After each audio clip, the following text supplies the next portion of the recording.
तुर्तास मी माझ्या प्रास्ताविकतेकडे जातोय, परंतु मला असं म्हणायचं आहे की आपण ह्या भागातील मूळचे रहिवासी आहोत, या देशाचे मूळचे रहिवासी आहेत आणि आपण खास करून निसर्गाला पूजणारे आहोत.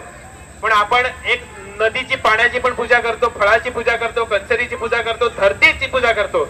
आपण आजच्या दिवशी कांबळा नाचताना म्हणतो की अथ नाचू का तथ नाचू, धरतरीच्या पाठीवर धरतरी माझी मायूर, तिला मी पाय कसा लावू. म्हणजे ह्या धरती मातेला पाय लावण्यासाठी सुद्धा आपण तिला विनंती करतो की मी तुला पाय कसा लावू. म्हणजे आपलं ह्या समाजाबरोबर, आपल्या ह्या धरती बरोबर एक घनिष्ठ नातं आहे आणि हे नातं तुटता कामा नये. आणि म्हणून मला असं वाटलं की नाही, आपण मूर्तीपूजक नाहीत, परंतु आपण निसर्गाला पूजणारे आहोत. आणि म्हणून मला असं वाटलं की माझे लग्न झाल्यानंतर मला असं वाटलं की आपण घरामध्ये गौर चालवतो, पिठाच्या ठसे मारतो, हाताचे ठसे मारतो आणि ते हिंदवी दिवाची आपण पूजा करतो. मला असं वाटतं की नाही, माझ्या भागातील सर्वांना ही पद्धत कळावी, ही आपली संस्कृती कळावी. आणि म्हणून मला असं वाटतं की हा कार्यक्रम मी चालू ठेवलेला आहे. मला कार्यक्रम जोपर्यंत करता येईल तोपर्यंत मी नक्कीच हा कार्यक्रम करण्याचा प्रयत्न करेल. जय दादा आणि विशालजी, मी तुम्हाला एवढंच सांगू इच्छितो, या स्टेजवरती मान्यवरांना मी सांगू इच्छितो की हा कार्यक्रम मला मोठं करण्यासाठी नाही, मला नाव लौकिक मिळवण्यासाठी नाही, तर माझं निसर्गाशी नातं आहे, मला भावलेलं आहे आणि म्हणून मी करतोय.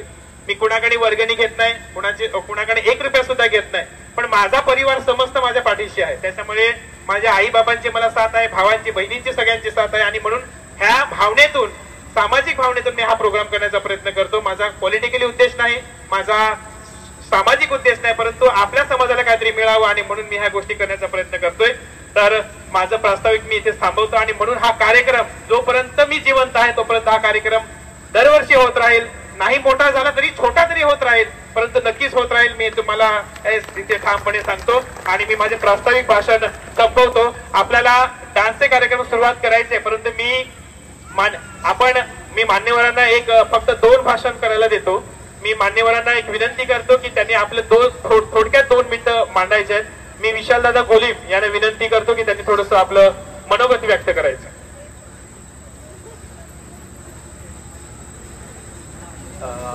सर्व वरळीकर आणि पाहुणे मंडळी जे बाहेरून आले आहेत आणि खास करून जे आयोजक आहेत त्यांचे सर्वांचे खूप खूप अभिनंदन. आपण विराज साहेबांनी सांगितलं की आपण निसर्ग पूजक आहोत, तर आपण निसर्ग पूजक आहोत हे आपण कसं दाखवू शकतो, तर आपल्या ज्या संस्कृती आहेत, चालीरीती आहेत, रूढी परंपरा आहेत, ते आपल्या जगण्यामध्ये दिसल्या पाहिजेत, जे आज इथे दिसतंय.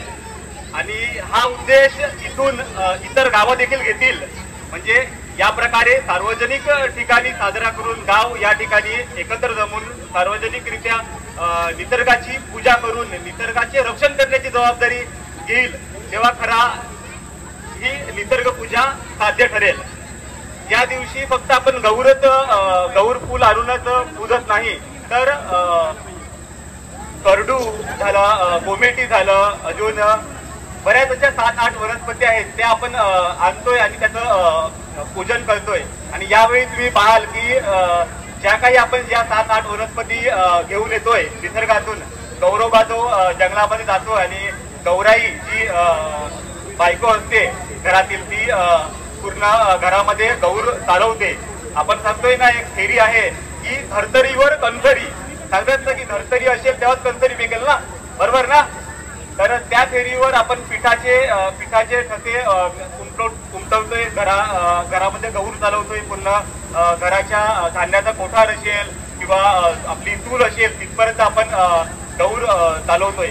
निसर्ग पूजक आहोत हे सांगून फक्त आपण आपली जबाबदारी निसर्ग पूजक आहोत ही सांगून आपण आपली निसर्गाची रक्षणाची जबाबदारी देखील आपण घेतोय. तर जास्ती काही नाही, गेल्या 5 वर्षापासून तुम्ही सर्व ग्रामस्थ आणि आयोजक हा कार्यक्रम करतोय, यासाठी सर्वांना खूप खूप अभिनंदन.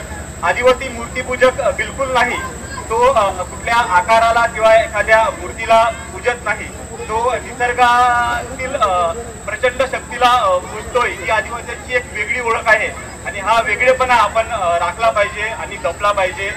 आपली एक सांगतात की एखाद्या समाजाला संपवायचं असेल तर सर्वप्रथम त्या समाजाची भाषा, संस्कृती संपवली तर तो समाज संपून जातो. तर हे खूप मूळ आहे. तर म्हणून आपल्याला आपली संस्कृती ही धरून, हा संस्कृतीचा धागा आहे हा धरून ठेवायचा आहे. जर आपण संस्कृतीचा धागा धरून ठेवला तर आपलं अस्तित्व हे राहील.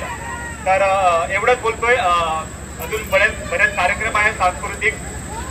तर थँक्यू. 2 शब्द बोलण्याचे मला इथे दिले त्यासाठी विराज साहेबांचे आणि आयोजकांचे खूप खूप आभार. जोहार. धन्यवाद विशालजी, आपण मार्गदर्शन केल्याबद्दल. आपला एक सामाजिक अनुभव तगडा आहे आणि त्याच्या माध्यमातून आपण समाजाला उपदेश केला, संदेश दिला, त्याबद्दल आपले धन्यवाद. डान्स बघायचे आहेत की नाही? पोरांनो डान्स बघायचे आहेत की नाही तुम्हाला? अरे आवाज येत नाही. हो ना. मी आयोजकांना विनंती करतो की तुर्तास आरतीची तयारी करावी.